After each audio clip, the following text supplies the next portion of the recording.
Agora vamos para a segunda parte da nossa aula de geografia.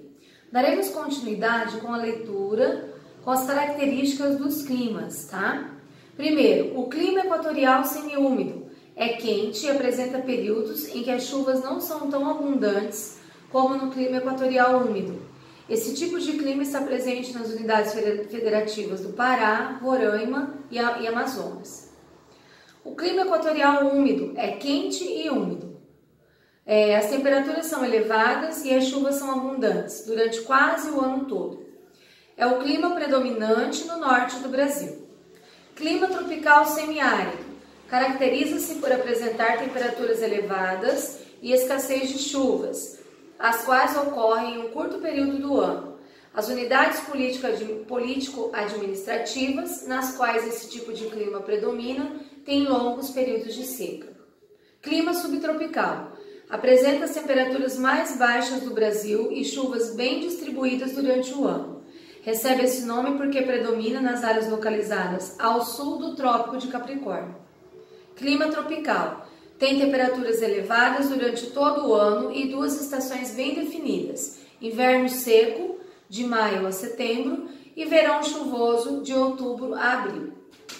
O clima tropical de altitude apresenta temperaturas baixas e chuvas mal distribuídas durante o ano. Ocorre nas unidades federativas de Minas Gerais, São Paulo, Mato Grosso do Sul e Paraná, em áreas de altitude elevada. Você sabia que o clima influencia no nosso jeito de viver? Ele interfere nos hábitos alimentares, no vestuário e, consequentemente, no comércio, na produção agrícola, no lazer, entre outras atividades. Como o clima do lugar onde você mora influencia no seu jeito de viver? No seu armário, há mais peças de roupa de frio ou de calor? Então, vocês vão pensar aqui no nosso estado, no Mato Grosso do Sul. Vocês acham que o nosso clima influencia na alimentação, influencia no tipo de roupa que você utiliza? Vocês vão pensar um pouquinho e depois a gente vai conversar sobre isso, tá? Lápis na mão. Agora vocês farão os exercícios. Número 1. Leia as frases a seguir e, com base no que você estudou, marque se elas se referem ao mesmo tempo atmosférico ou ao clima. Aqui vocês farão a leitura, tá? Dessas questões aqui, dessas alternativas, e irão marcar as alternativas. Os quadradinhos está se referindo ao tempo ou ao clima, tá? Exercício 2.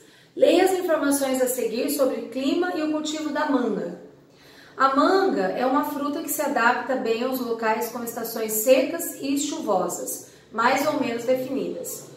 Chuva em excesso em época inadequada pode causar problema à qualidade dos frutos. De acordo com a informação, é correto afirmar que a manga é uma fruta de clima tropical semiárido ou tropical de altitude. Exercício 3. Leia algumas informações sobre o município de Campos do Jordão, em São Paulo. Localizado na Serra da Mantiqueira, em São Paulo, o município de Campos do Jordão está a aproximadamente 1.639 metros acima do nível do mar. Devido à sua altitude, apresenta temperaturas amenas no verão e frias no inverno, podendo chegar a 0 grau. Com base nas informações, é correto afirmar que o município retratado apresenta características de clima equatorial semiúmido, clima tropical de altitude ou clima subtropical. Aí vocês vão marcar a alternativa correta. Virem a folha, página 27. Consulte o Mapa Brasil Climas da página 24 para descobrir o nome e as características do clima predominante na unidade federativa onde você mora. Registre suas respostas nas linhas a seguir. Vocês irão lá no mapa da página 24 e irão observar qual é o clima que predomina no Mato Grosso do Sul. Observando, identificando o clima, vocês irão escrever as características também, tá? Geografia na prática. Para conhecer mais sobre o clima de um lugar, são registradas durante o período de um ano informações sobre a temperatura e a precipitação, que é a chuva, as quais são reunidas em um gráfico chamado climograma.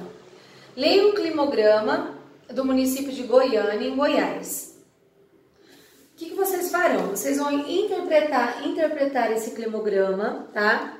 Aqui nós temos, ó, essas barrinhas azuis, é a quantidade de chuvas mensais e é representada pelas barras azuis e medida em milímetros.